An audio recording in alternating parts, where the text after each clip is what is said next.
예수 그리스도의 이름으로 우리 예수만교회 성도 여러분 진심으로 사랑하고 축복합니다. 찬송가 인도하는 분이 군사님이신지 집사님이신지는 잘 모릅니다. 근데 찬송을 얼마나 은혜롭게 인도하시는지 제가 은혜를 많이 받았습니다. 감사하고 대부분의 교회들 보면은 여성 중창단이 집회 때나 찬양을 많이 해요. 근데 우리 예수만 교회는 남성 중창단이 이렇게 다 아주 9명이 나와서 찬양을 하는데 뭐 범도 무서울 것이 없을 것 같아요. 아주 뭐 진짜 그 앞에 나오신 9분이 앞장서서 나가면은 안 될 일이 없을 것 같아요. 감사합니다.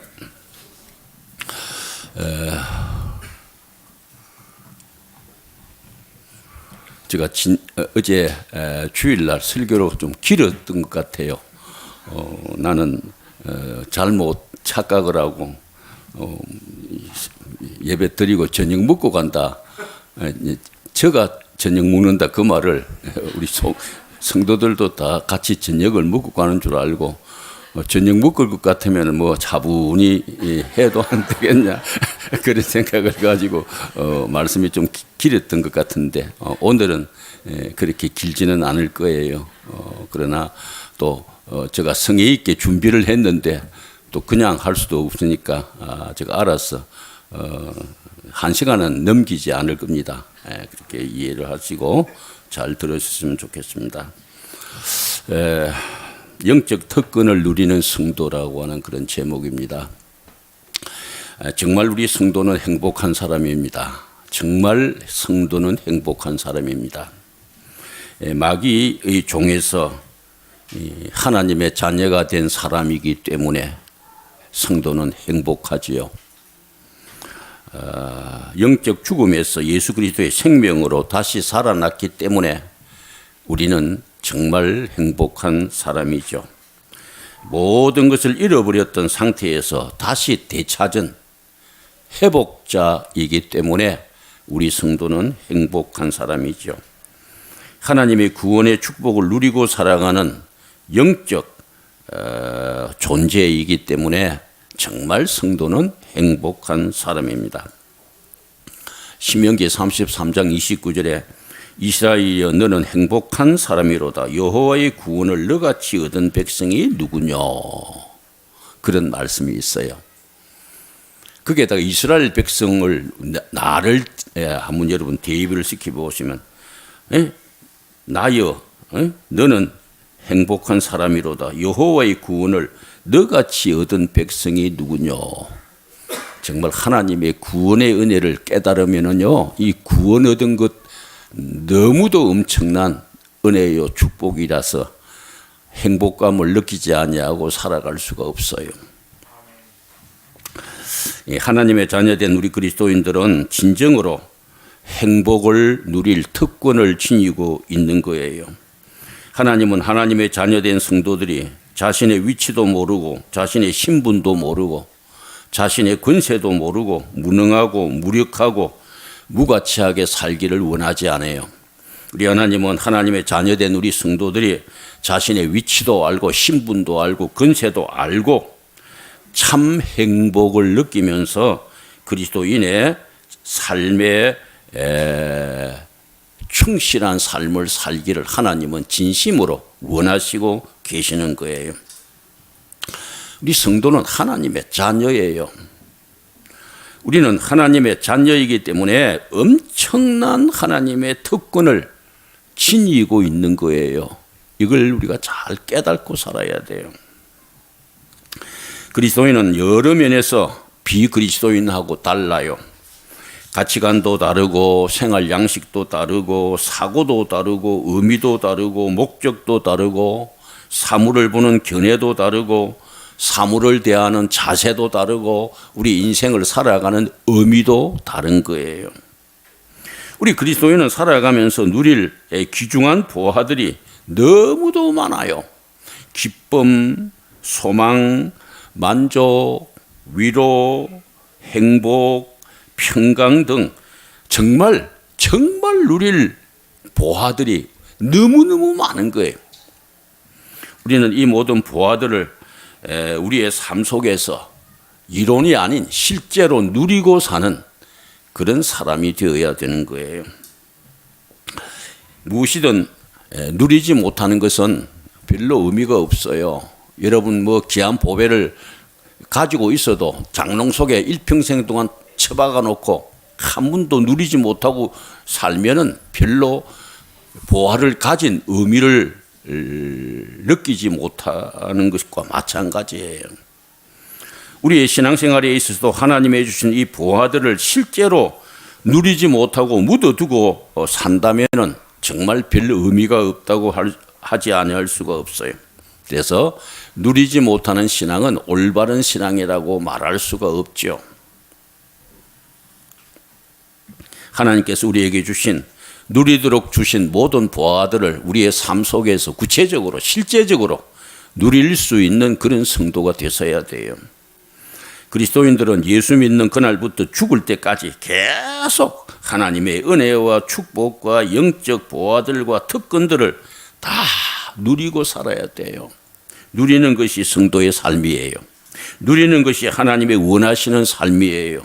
누리는 것이 성도의 능력 있는 삶의 표현인 거예요. 오늘은 우리 그리스도인들이 일생을 통해서 누려야 될 그 가운데서 오늘 본문에 관계되는 내용만 3가지 생각을 함으로써 함께 은혜를 나누려고 합니다. 첫째로 그리스도인의 영적 특권은 그리스도의 평강이에요. 그리스도의 평강이에요. 15절에 보니까 그리스도의 평강이 너희 마음을 주장하게 하라. 너희는 평강을 위하여 한 몸으로 부르심을 입었나니 너희는 또한 감사하는 자가 되라. 정말 이 본문 말씀을 깊이 좀 묵상하고 좀 깨닫고 이해할 수 있었으면 참 좋겠네요. 그리스도의 평강이라고 하는 말이 오늘 본문에 제일 먼저 등장하죠. 이 그리스도의 평강은 그리스도께서 주시는 평강이라는 의미입니다. 그리스도께서 주시는 평강이 그리스도의 평강이에요. 그리스도께서 주시는 이 평강은 성도에게 참으로 귀중한 보배요 보화입니다. 그리스도께서 주시는 이 평안은 성도가 일평생을 두고 누려야 될 영적 특권이에요. 보화예요. 하나님은 우리 그리스도인들이 이 평강, 그리스도의 평강을 누리기를 진실로 소원하고 계십니다. 예를 들면 구약시대 모세는 여호와께서 그 얼굴을 내게로 향하여 드사 평강 주시기를 원하노라.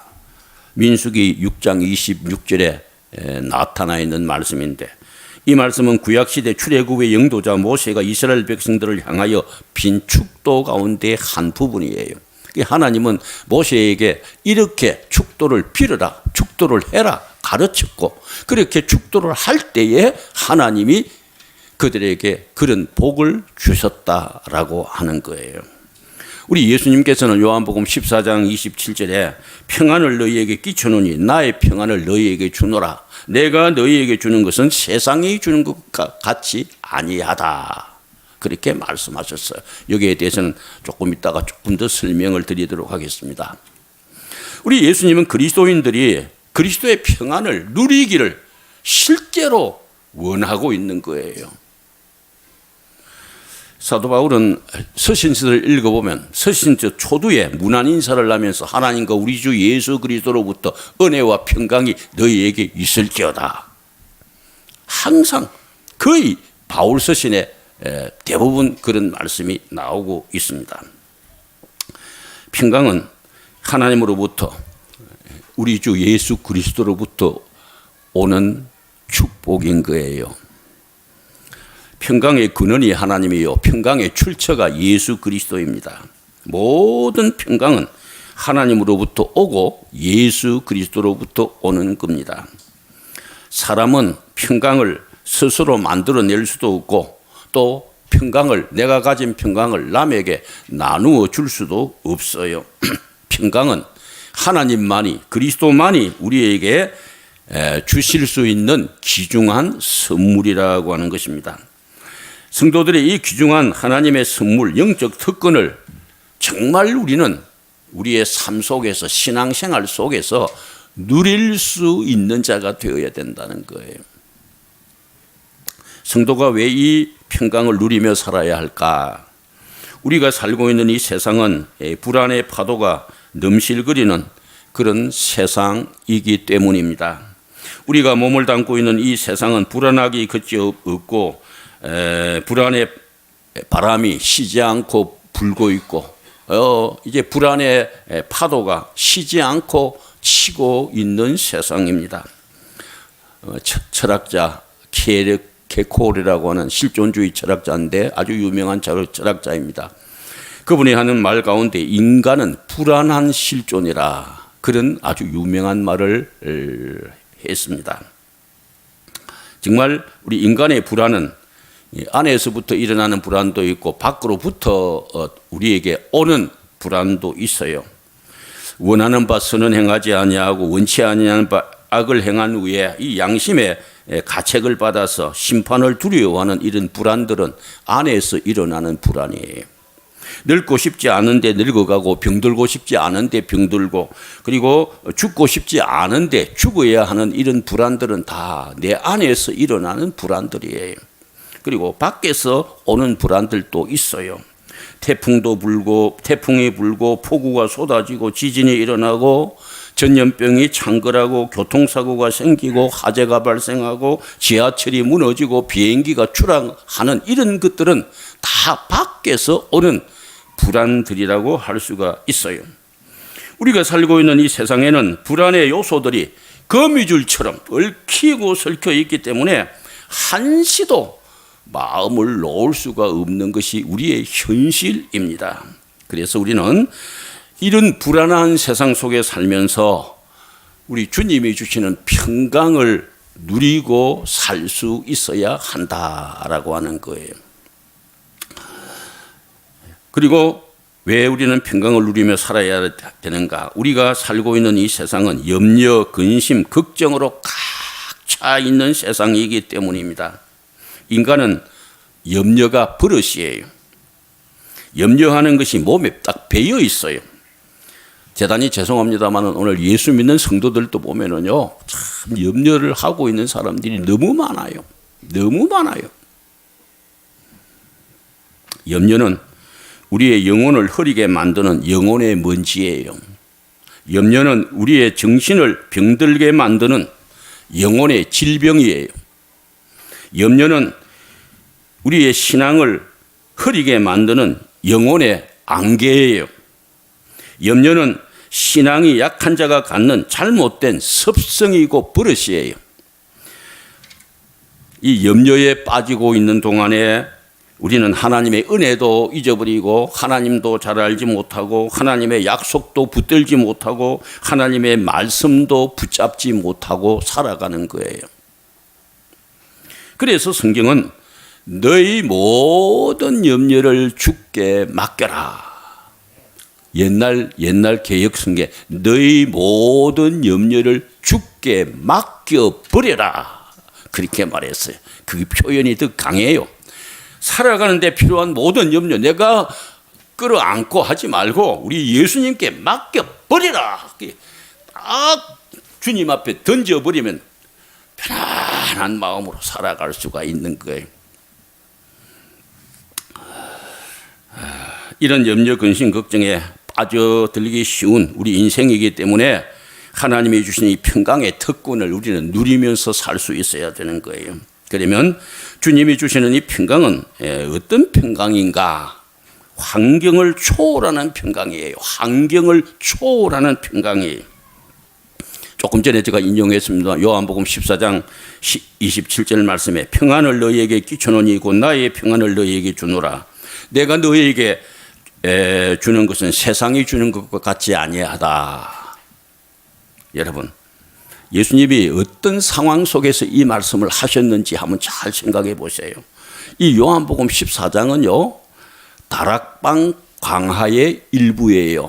이 다락방 강화라고 하는 것은 예수님이 제자들에게 마지막 당부의 말씀, 설교한 내용을 다락방 강하라 그렇게 말합니다. 자녀를 두고 세상을 떠나는 어머님의 심정과 같이 제자들을 두고 십자가를 지시는 우리 예수님께서 마지막으로 당부하신 말씀이 다락방 강합니다. 십자가의 고통을 앞에 두고 살을 찢고 피를 흘려야 되는 그 무서운 고통, 그 처참한 아픔을 앞에 두고 하신 말씀입니다. 내일이면 십자가의 고통을 겪어야 되실 우리 예수님이 그 사실을 누구보다도 예수님 자신이 잘 알고 계셨던 그 예수님께서 이 말씀, 너희에게 평강을 주노니, 이 말씀을 하셨다는 거죠.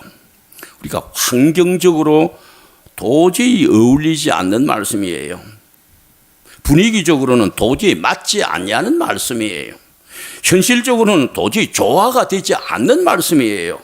내일이면 죽어야 될 몸이 무슨 평강이 있겠어요? 여러분 한번 생각해 보세요. 그런데 우리 주님은 평강을 주신다고 말씀하셨습니다. 주님이 주시는 이 평강은 환경을 초월하는, 죽고 사는 것을 뛰어넘는 평강이라고 하는 사실, 우리가 이해할 수가 있죠. 환경과 여건에 따라 왔다 갔다 하는 그런 평안은 평강이라고 말할 수가 없죠. 자, 우리 주님이 주시는 평강은 적어도 피상적이지 않아요. 이 평안을 가진 자는 마음이 뜨겁고 감격과 기쁨과 만족을 경험하게 되고 이제 중심에서 우러나오는 그 기쁨과 만족을 누릴 수가 있게 되는 거예요. 주님이 주시는 이 평강은 적어도 일시적이지는 않아요. 세상이 주는 평강은 다 순간적이고 일시적이지만 우리 주님이 주시는 이 평강은 지속적이고 영속적인 거예요. 그리고 우리 주님이 주시는 이 평강은 적어도 상대적이지 않아요. 세상이 주는 평강은 상대적이지만 주님이 주시는 평강은 절대적이에요. 세상의 것은 가지면 좋고 빼앗기면 다 괴로워요. 근데 주님이 주시는 이 평강은 가져도 좋고 빼앗겨도 좋고 언제나 좋은 거예요. 절대적인 평강이에요. 주님이 주시는 이 평강은 적어도 가변적이지 않아요. 돈을 벌 때 얻어지는 평강은 돈을 잃을 때는 다 달아나 버리고 말죠. 여건이 좋을 때 얻어지는 평강은 여건이 나쁠 때는 다 상실되어 버리고 말아요. 그런 것은 참 평강이 아니에요. 그러나 우리 주님이 주시는 이 평강은 생사에도 성패에도 호불호에도 상관없이 평강한 불변적인 평강이에요. 우리 기독교 역사를 보면 순교하는 사람들이 순교 현장 속에서 지금 불 속에 타 들어가면서도 하나님을 찬양하고 편한 자세로 영광 돌리면서 죽은 순교자들의 모습들 얼마나 많은지 몰라요. 우리 주님이 주시는 평강은 중심적인 평강이요, 지속적인 평강이요, 절대적인 평강이요, 불변적인 평강인 것입니다. 그리고 이 평강은 쾌락하고는 전혀 상관이 없어요. 일반적으로 사람들은 평강하면은 안일이라든지 쾌락을 연상하기가 쉬워요. 그러나 이 평안은 쾌락 그 자체도 아닐 뿐만 아니라 쾌락을 추구함에서 얻어지는 것도 결코 아닌 거예요. 오히려 쾌락을 추구하게 되어지면 평강을 얻는 것이 아니라 고통과 괴로움을 얻게 되고 더 나아가서는 파멸을 초래하게 되는 거예요. 쾌락주의 삶은 인생을 가장 멍들게 하는 저속한 삶이요, 하찮은 일에 대하여 너무 비싼 대가를 치르는 삶이라고 하지 않을 수가 없어요. 사람이 쾌락을 추구할 때 얻어지는 것은 평강이 아니라 불안이에요. 행복이 아니라 불행이에요. 만족이 아니라 불만인 거예요. 사람이 쾌락과 연락과 안위를 좋아하며 그것을 추구하게 되어지면 그 인생은 비참하고 저열하고 불행한 그런 비극적인 인생이 되고 마는 거예요. 그런데 평강이 뭐냐? 한마디로 말해서 온전한 축복이에요. 온전한 축복이에요. 다른 말로 하면 축복의 총체라고 할 수 있어요. 축복의 총체, 그게 평강이에요. 온전한 축복, 축복의 총체. 평강은 소극적인 것도 아니고 도피적인 것도 아니고 감성적인 것도 아니고 감상적인 것도 아니고 정신적인 것도 아니에요. 구원, 자유, 번영, 건강, 안식, 화목, 만족, 질서, 기쁨, 이 모든 것의 총체를 평강이라고 말할 수가 있어요. 모든 것이 다 갖추어진 총체적 상태, 이것을 우리는 평강이라고 말할 수가 있는 거예요. 그리고 모든 관계의 조화, 모든 관계의 조화, 그것을 평강이라고 말할 수가 있어요. 하나님과의 바른 관계, 또 사람과의 올바른 관계, 또 물질과의 건전한 관계, 그리고 내 자신, 영혼과 육체와 정신의 조화에 있는 관계, 이것을 가르쳐서 우리는 평강이라 그렇게 말할 수가 있어요. 평강은 성도가 누릴 축복 가운데 가장 큰 축복 중에 하나예요. 이 평강은 성도가 누릴 특권 가운데서 아주 중요한 특권 중에 하나인 거예요. 그리스도께서 주시는 이 평강을 받아서 이 충만한 평강 가운데서 살아가는 것이 성도의 삶이라는 거예요. 물론 우리 성도는 죽으면 천국 가요. 그러나 이 세상에서 평강을 누리지 못하고 하나님의 나라를 맛보지 못하면서 죽어서 천국 간다는 확신은 없는 거예요. 이 세상에서 그리스도의 평강을 실제로 맛보면서 사는 자가 죽으면 천국 가는, 그게 틀림없는 거예요. 이걸 여러분이 바로 깨달아야 돼요. 신앙생활은 교회 열심으로 다니는 것이 아니고, 교회 열심으로 다니는 것을 제가 반대하는 게 아니에요. 설교를 잘 알아야 돼. 그게 아니고 그리스도가 주시는 이 평강의 복을 우리의 삶 속에서 누릴 수 있어야 한다는 거예요. 자, 그리스도의 평강이 너희 마음을 주장하게 하라. 그리스도의 평강이 너희 마음을 주장하게 하라. 우리의 마음이 그리스도께서 주시는 평강으로 충만히 다스려져야 된다는 거예요. 내 마음이 그리스도께서 주시는 그 평강으로 내 마음이 다스려져야 된다는 거예요. 그리스도 안에서만 이 평강이 있습니다. 그리스도 밖에서는 이 평강이 없습니다. 그리스도가 주시는 이 평강은 그리스도 안에서만 있는 축복인 거예요. 그리스도께서 주시는 이 평강이 우리의 마음을 지배해야 돼요. 다스려야 돼요. 평강이 내 마음을 주장해야 돼요. 그리스도의 평강이 우리의 마음을 주장하게 되면 어떤 일이 일어납니까? 시기, 다툼, 미움, 원망, 불평, 불만이 다 사라져버려요. 다 사라져버려요. 그리스도가 주시는 평강이 내 마음을 다스리면은 시기, 다툼, 미움, 원망, 불평, 이게 다 달아나버려요. 그리고 사랑해주고 싶고 용서해주고 싶고 이해해주고 싶고 동정해주고 싶어지는 거예요. 마음에는 기쁨과 즐거움이 가득하고 입술에는 감사와 찬송이 흘러나오고 행동에는 양보와 경건이 따르게 되어지는 거예요. 모든 불만은 사라지고 온갖 근심 걱정은 다 물러가 버리고 불신과 의심도 다 도망가 버려요. 어려움 속에서도 하나님의 주권과 섭리를 믿으면서 모든 것을 선으로 바꾸어 주실 것을 믿고 기대하고 인내하게 되는 거예요. 현재 살고 있는 이 문제 많은 이 세상이 천국이 되는 거예요. 내 영혼이 은총 입어 중한제쯤 붙고 보니 슬픔 많은 이 세상도 천국으로 화하도다. 이 그리스도의 평강은 진정한 행복의 요소예요. 진정한 평강의 행복의 요소예요. 진정한 행복의 절대적인 조건이라고 말할 수가 있어요. 모든 것이 갖추어져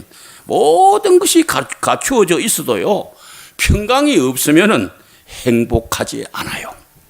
근데 아무것도 없어도 정말 그리스도의 평강이 내 마음을 다스리고 주장하면요, 행복해요. 그래서 저는 착각하고 사는 사람 중에 한 사람인데, 이 우주 가운데 내만큼 행복한 사람은 없다. 내가 이게 진짜 하나님이 저의 정인입니다. 저는 그런 생각을 가지고 항상 행복감에 젖어져 삽니다. 그리스도의 평강은 참다운 삶의 원동력이에요. 정말 우리의 삶의 원동력이에요. 그리스도의 평강은 성도의 영적 가치이고 영적 특권인 거예요.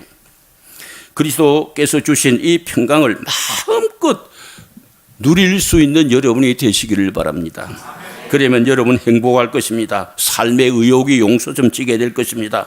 하나님을 위해서 일하고 싶은 생각이 일어날 겁니다. 주님의 뜻을 따라 살고 싶은 마음이 생기게 될 것입니다. 하나님 앞에 날마다 감사하는 자가 되어질 것입니다.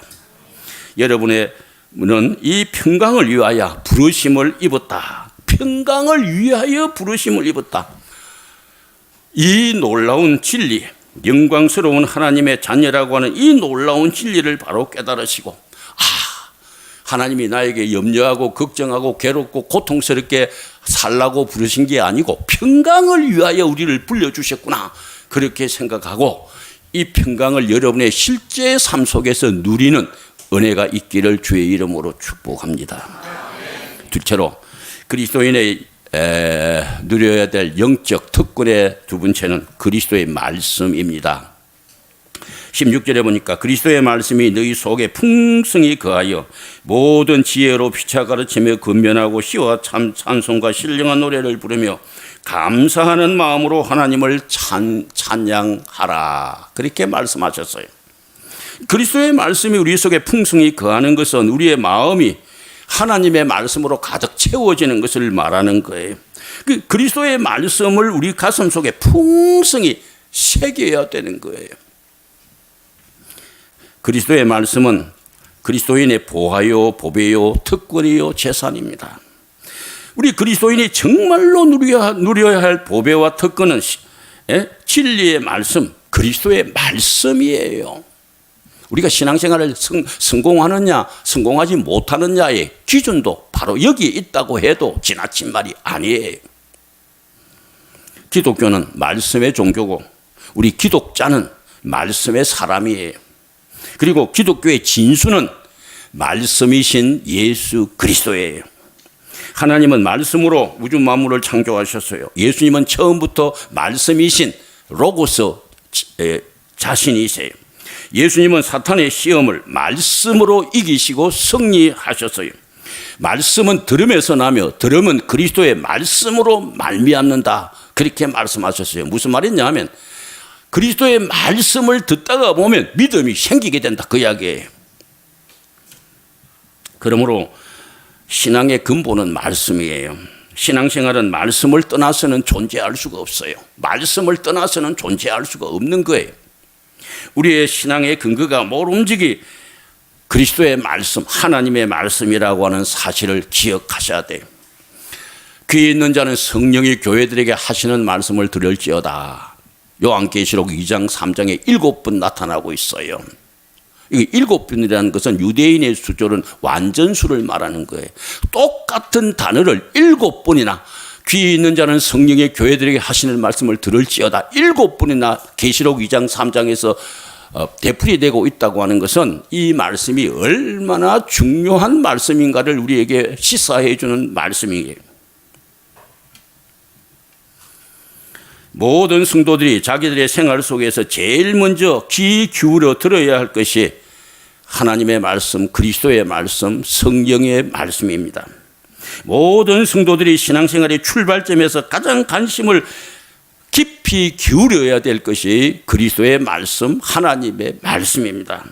모든 성도들이 최대의 성의와 최대의 노력으로 엎드려 듣고 진실되게 응답해야 될 것이 그리스도의 말씀, 하나님의 말씀인 것입니다. 왜냐하면 그리스도의 말씀은 성공적인 인생을 사는 최대의 비결인 예수 그리스도를 우리에게 가르쳐 주고 있기 때문입니다. 인생이 성공적인 삶을 사는 최대의 비결이 그리스도의 말씀이라고 하는 것이죠. 예수 그리스도는 인생의 해답입니다. 인생 문제의 해결자입니다. 그래서 예수님을 바로 만나게 되면 영육의 모든 문제가 시원스럽게 풀리는 인생의 승리자가 됩니다. 주의 말씀은 내 발의 등이요 내 길의 빛이니이다. 시편 119편 105절의 말씀이죠. 주의 말씀이 성공의 등불이고 인간 승리의 빛이라는 뜻인데, 주의 말씀이 곧 그리스도이고 그 그리스도가 내 인생의 등불이고 내 인생의 승리의 빛이라고 하는 그런 의미입니다. 수많은 사람들이 성령의 교회들에게 하시는 말씀을 귀 기울여 듣지 아니하고 예사롭게 들어 넘기고 제멋대로 자행자제하고 신앙생활을 하기는 열심히 하는데 말씀을 따라하는 게 아니라 자기 생각대로 열심히 신앙생활을 하고 있는 자들이 너무도 많다는 거예요.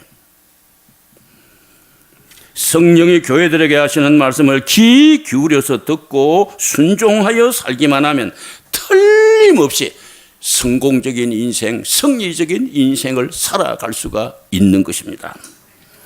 교회는 다니면서도 신앙생활을 한다고 하면서도 하나님의 말씀에 귀 기울이지 아니하면 알맹이 없는 껍데기 생활만 되풀이하고 있는 것과 똑같아요.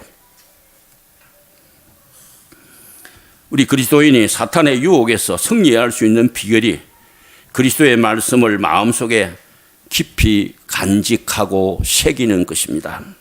성도의 마음속에 그리스도의 말씀이 간직되지 않고는 절대로 승리할 수가 없습니다. 지식으로 이길 수 없습니다. 완력으로 이길 수 없습니다. 권력으로 이길 수 없습니다. 수단 방법으로 이길 수 없습니다. 노력으로 이길 수 없습니다. 책략으로 계략으로 이길 수가 없습니다. 성도는 그리스도의 말씀으로 사탄을 이길 수가 있는 것입니다. 그리스도의 말씀이 나의 심장을 사로잡고 그리스도의 말씀이 나의 심령을 장악하고 그리스도의 말씀이 나의 인격을 주장하고 그리스도의 말씀이 나의 삶을 다스리게 될 때 그 사람은 승리하는 삶을 살 수가 있는 것입니다. 오늘 본문에 그리스도의 말씀이 너희 마음에 풍성히 거하여 쉬운 말로 말하면 말씀의 부자가 되라 그 말입니다. 말씀의 부자가 되라. 풍성히 마음속에 풍성히 거한다는 말은 내 마음에 그리스도의 말씀이 꽉 찬다 그 말이에요. 말씀의 부자가 되어라 그 이야기예요. 오늘 세상 사람들은 돈벌이에서 돈 부자는 되려고 노력을 하고 있는데 말씀의 부자가 되려고 노력을 안 해요. 부자들이 재물을 누리듯이 오늘 우리 성도들은 하나님의 말씀을 누릴 줄 알아야 되고요. 여자들이 기금속으로 만드는 온갖 이제 보석들을 즐기듯이 오늘 우리 그리스도인들은 하나님의 말씀을 정말 즐기고 누릴 줄 알아야 되는 거예요. 우리 성도들이 가장 값지게, 가장 행복하게, 가장 풍요롭게 사는 길은 그리스도의 말씀을 우리 속에 풍성히 간직하여 그 말씀을 순간순간 누리는 거예요. 즐기는 거예요.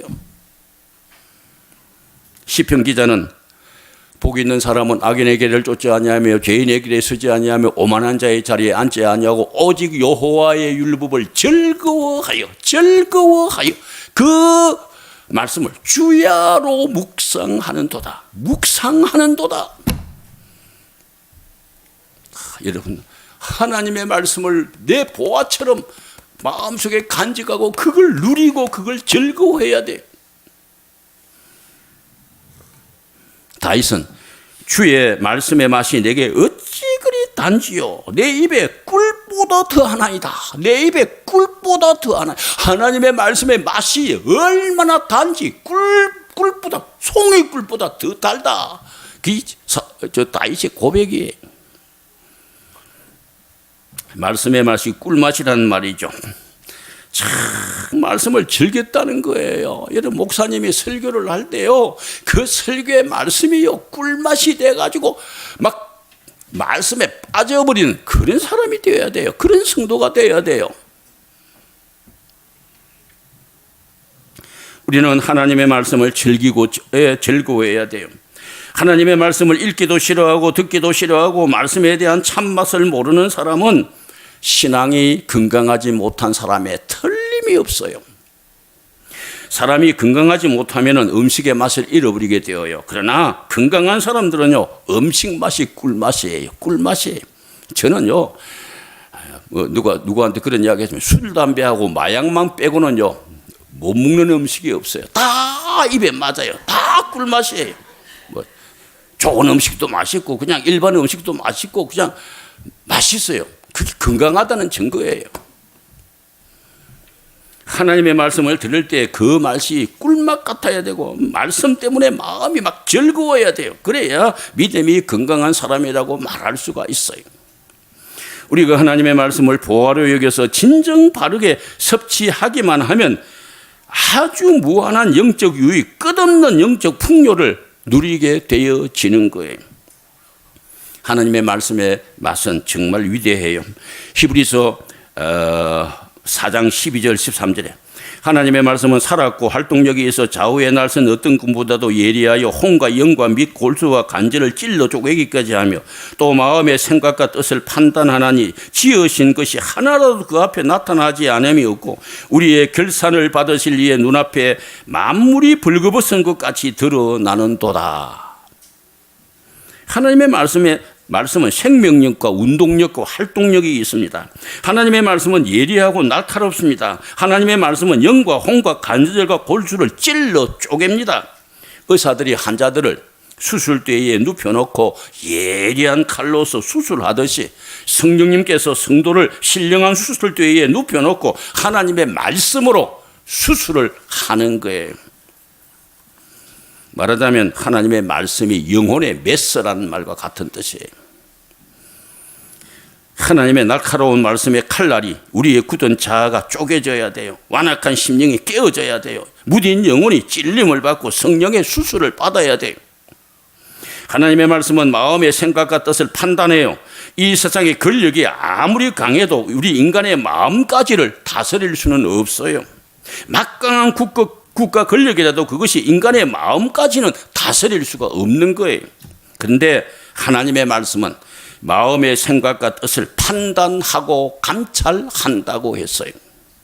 하나님의 말씀에 사로잡히면 생각도 변하고 뜻도 다 변하고 치료되는 거예요. 하나님의 말씀 앞에는 인생이 근본적으로 바뀌어지고 근본적으로 변화가 된다. 그 말씀이에요. 누구 앞에서라도 숨길 수 있지만은 하나님의 말씀 앞에서는 숨길 수가 없어요. 하나님의 눈앞에서는 만물이 벌거벗은 것 같이 다 드러나게 되는 거예요. 하나님의 눈 앞에서는 우리의 모든 약한 것, 추한 것, 부끄러운 것, 제약된 것이 그대로 다 드러날 수밖에 없는 거예요. 그리스도의 말씀이 우리 속에 풍성히 거하면 어떻게 됩니까? 지혜가 생깁니다. 신령한 지혜가 생깁니다. 하나님이 주시는 지혜가 생깁니다. 그리스도 안에는 지혜와 지식의 모든 보화가 다 감추어 있기 때문에 그리스도의 말씀이 우리 속에 풍성히 거하기만 하면 지혜의 사람이 되는 겁니다. 그런 의미에서 그리스도인은 지혜로운 사람이라고 말할 수가 있죠. 오늘 본문의 모든 지혜로 피차 가르치며 근면하고, 지혜가 하는 일은 가르치고 근면하는 일이에요. 서로 다 가르치고 근면하는 거예요. 자, 그 다음에 기쁨이 생겨요. 하나님의 말씀 우리 속에 풍성히 거하면 기쁨이 생겨요. 보니까 시와 찬송과 신령한 노래를 부르며 그렇게 말했습니다. 이 세상에 속된 노래가 아니라 신령한 노래가 흘러나와요. 마음이 즐겁게 되어지면 입술에 노래가 흘러나와요. 사람이 기쁨이 충만하면 그냥 있을 수가 없어요. 영적 기쁨이 충만하면 시와 찬송과 신령한 노래가 흘러나오게 되어 있는 거예요. 아주 시인들은 시를 쓰고 또 글을 잘 쓰는 사람은 작사를 하고 시와 찬송과 신령한 노래가 속에 기쁨이 충만하면 막 흘러나오게 되어 있는 거예요. 그리스도의 말씀은 우리로 하여금 영혼의 최상의 상태를 만들어주고 영적 컨디션이 최상이 되도록 만들어주는 거예요. 하나님의 말씀이 풍성하여 정말 영적 상태가 최상이 되어지는 이런 놀라운 은혜가 있기를 소원합니다. 감사가 흘러나와요. 감사하는 마음으로 하나님의 말씀에 사로잡히면요, 마음의 감사가 막 튀어나와요. 흘러나와요. 이 마음의 감사는 억지 감사, 입술의 감사가 아니에요. 진실된 감사, 우러나는 감사를 말하는 거예요. 속에서 뜨거운 감사가 쏟아져 나온다는 거예요. 왜 감사가 메말라집니까? 하나님의 말씀이 우리 속에 풍성하지 못하기 때문인 것입니다. 하나님의 말씀만 충만해지면요, 계속 감사가 쏟아져 나와요. 제가 경험할 게 사실 그렇게 되더라고요.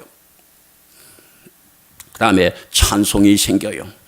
감사하는 마음으로 하나님을 찬양하고, 여기에 기쁨과 감사가 있고, 그 다음에는 성도라고 하면 반드시 하나님을 찬양하게 되어 있는 거예요. 자연적으로 찬양이 터져 나와요. 자연적으로 하나님께 영광을 돌리게 되어지는 거예요. 하나님을 찬양하고, 이것이 바로 성도 삶의 최고의 수준이라고 말할 수 있어요. 우리 인간의 궁극적인 목적이 뭡니까? 하나님을 영화롭게 하는 거예요. 찬양을 통하여, 감사를 통하여 하나님을 영화롭게 하는 거예요. 그러므로 그리스도의 말씀은 참으로 성도의 영적 보화요, 영적 특권이에요.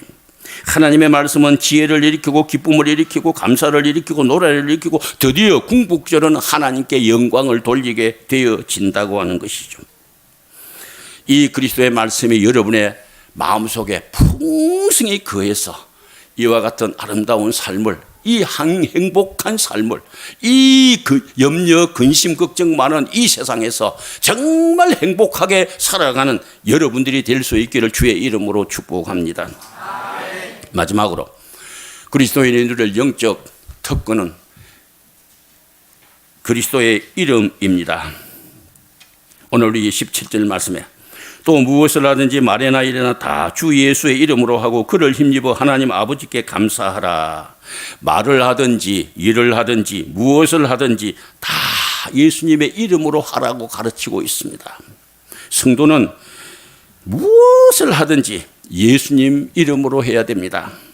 성도는 일평생을 두고 누려야 될 가장 값지고 소중한 보배와 특권은 그리스도의 이름이에요. 성도가 어떤 사람입니까? 한마디로 말해서 그리스도의 이름을 소유한 자이에요.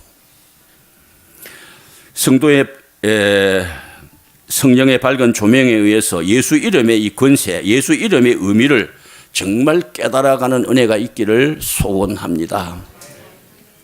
이 우주 속에서, 시공간의 역사 속에서 가장 신비롭고 가장 핵심적이고 가장 결정적인 것 하나만 선택하라 한다고 하면은 서슴없이 예수 그리스도의 이름이라고 말할 수가 있습니다.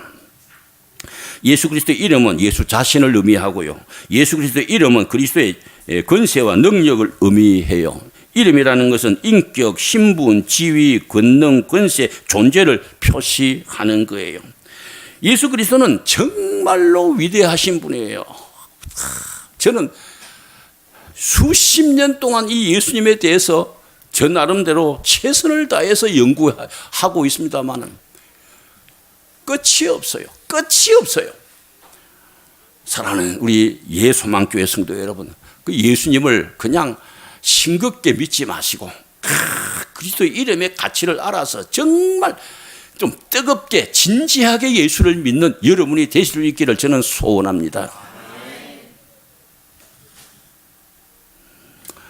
예수 그리스도의 이름은 인생의 모든 문제를 푸는 열쇠입니다. 말하자면 인생의 마스터 키라고, 인생 문제의 마스터 키라고 말할 수 있어요. 예수 그리스도의 이름은 인간의 모든 기대를 충족하고도 남음이 있는 위대한 능력이에요. 베드로는 예루살렘 성전 문 앞에 있는 안전뱅이를 보고 은과 금은 내게 없거니와 내게 있는 것으로 너게 주노니 나사렛 예수 그리스도의 이름으로 일어나 걸어라, 그렇게 말했어요. 베드로와 요한은 물질적인 재산은 없었지만은 예수 그리스도의 그 소중한 이름은 지니고 있었어요. 소유하고 있었어요. 정말 우주보다 더 값진 재산이 예수 그리스도의 이름입니다. 천합보다 더 귀한 보배가 예수 그리스도의 이름입니다. 예수 그리스도의 이름은 우리에게 힘을 줍니다. 일어날 수 있는 힘을 줍니다. 시들은 영혼이 소생하는 힘을 줍니다. 독수리처럼 창공을 나를 수 있는 비행에 힘을 줍니다. 예수 그리스도의 이름은 매인 것을 풉니다. 발과 발목을 풀어서 일어나게 합니다. 죄악의 매임에서 사탄의 속박에서 풀어줍니다. 무지와 무능에서 풀어줍니다. 고통과 얽매임에서 풀어줍니다. 침체의 늪에서 풀어줍니다. 아멘, 아멘으로 응답하시면 풀림을 받는 은혜의 역사가 있게 됩니다. 예수 그리스도의 이름의 근세를 바로 이해하면 모든 것에서 풀림을 받을 수가 있습니다. 너희가 진리를 알지니 진리가 너희를 자유케 하리라. 예수 그리스도의 이름은 우리에게 활동을 줍니다. 일어납니다. 걷습니다. 뜁니다. 하나님을 찬양합니다. 예수 그리스도의 이름을 소유한 자는 가만히 앉아 있을 수가 없어요. 찬양하고 감사하고 외치고 증거하고 움직이고 꿈틀거리고 성장하게 되는 거예요. 예수 그리스도의 이름은 우리에게 변화를 줍니다. 성전 밖에 있던 자가 성전 안으로 들어갔습니다.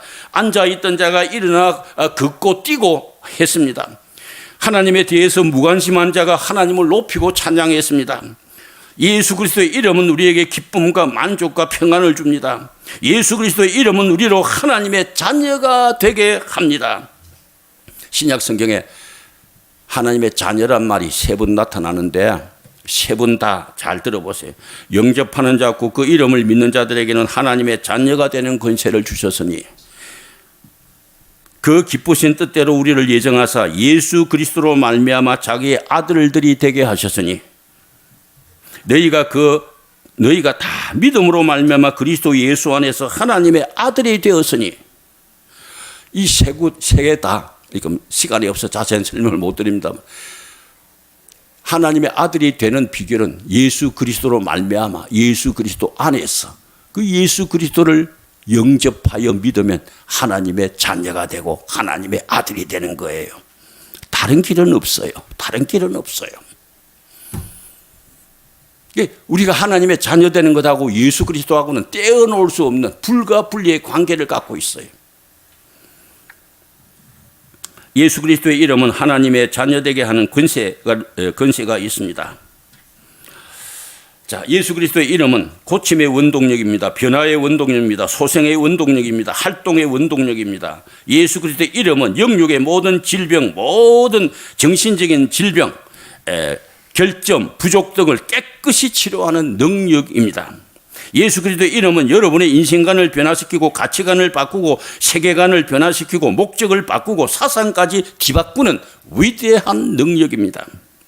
예수 그리스도의 이름은 절망자에게 소망을 주고 약한 자를 강하게 하고 병든 자를 낫게 하고 슬픈 자에게 힘을 주고 용기를 주는 소망의 능력입니다. 예수 그리스도의 이름은 죽음에서, 죄에서, 지옥의 권세에서, 질병의 고통에서, 사탄의 소나기에서, 무목적과 무의미에서, 좌절과 절망에서, 해이와 허무에서 벗어나게 하고 진정한 자유와 참된 만족과 진정한 삶을 심어주는 변화의 원동력입니다. 예수 믿는 것이 이 정도가 되어야 예수 믿는 겁니다. 교회 왔다 갔다 하는 것이 아니에요. 오늘 우리 한국 교회가요, 문제가요, 심각해요. 아무 능력도 없고 그냥 교회 왔다 갔다 하면 예수 믿는다고 생각하고 있어요. 참 안타까운 일이에요. 나는 예소망 교회가 그런 교회가 되지 않기를 진정으로 소원합니다. 정말입니다. 예수 그리스도의 이름 권세를 바로 깨달으면 모든 것이 다 변합니다. 모든 것이 다 변합니다. 완전히 인생관이 새로워지고요. 인생이 사는 의미가 생기고요. 오늘 죽어도요, 아무 문제가 없어요. 아무 문제가 없어요. 우리가 예수님이 얼마나 소중한 분이신가를 정말 바로 깨닫고 그 예수님을 알아가며 그 예수님을 정말 바로 믿는 그 예수님을 내 삶 속에서 구체적으로 누리는 이런 능력이 있는 성도가 될 때 세상 사람이 보고 역시 말은 안 해도 믿는 게 다르구나. 예수 그리스도의 향기, 예수의 빛을 풍길 수 있어요. 그런데 오늘 한국 교회 대단히 죄송합니다만은 기독교라고 하지 않고 개독교라고 합니다. 개독교. 이건요, 세상 사람들도 잘못이지만은요, 우리 믿는 사람들이 가슴을 치고 통곡해야 될 문제예요. 우리가 그리스도의 능력 없이 사니까 기독교를 보고 개독교라고 하는 거예요.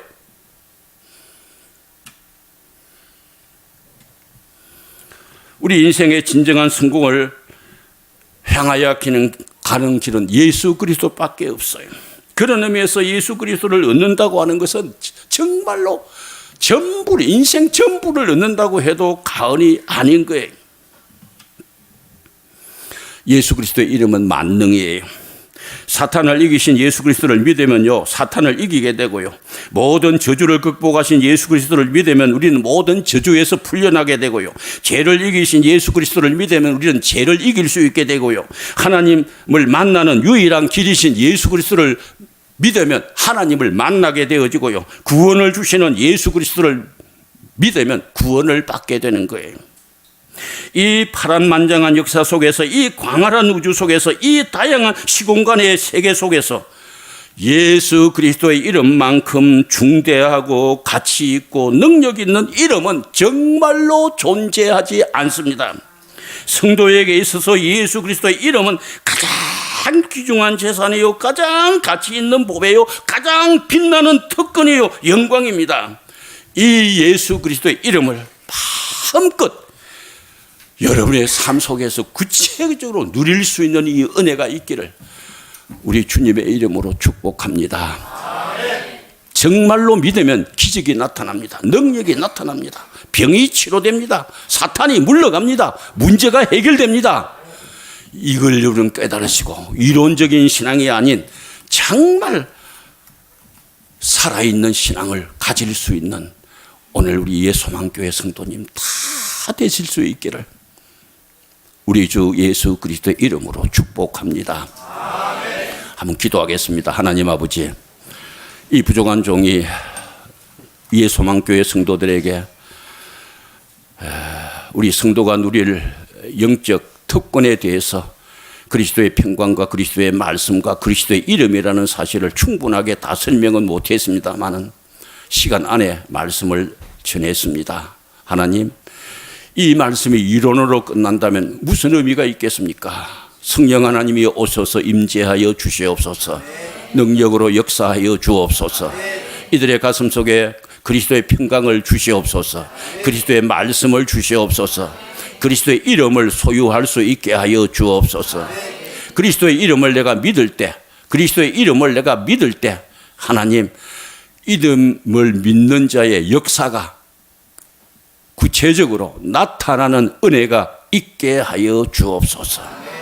그래서 하나님의 능력을 맛보게 하시고 가슴이 뛰게 하시고 기쁨을 얻게 하시고 정말 주님 위해서, 그리스도의 이름 위해서 내가 살아야 되겠다. 말을 하든지 일을 하든지 무엇을 하든지 한 가지 예외도 없이 예수 이름으로 내가 해야 되겠다. 이런 마음의 결단을 가지고 살아가는 귀한 주의 종들 되게 하여 주시옵소서. 예수 그리스도의 이름으로 기도하옵나이다.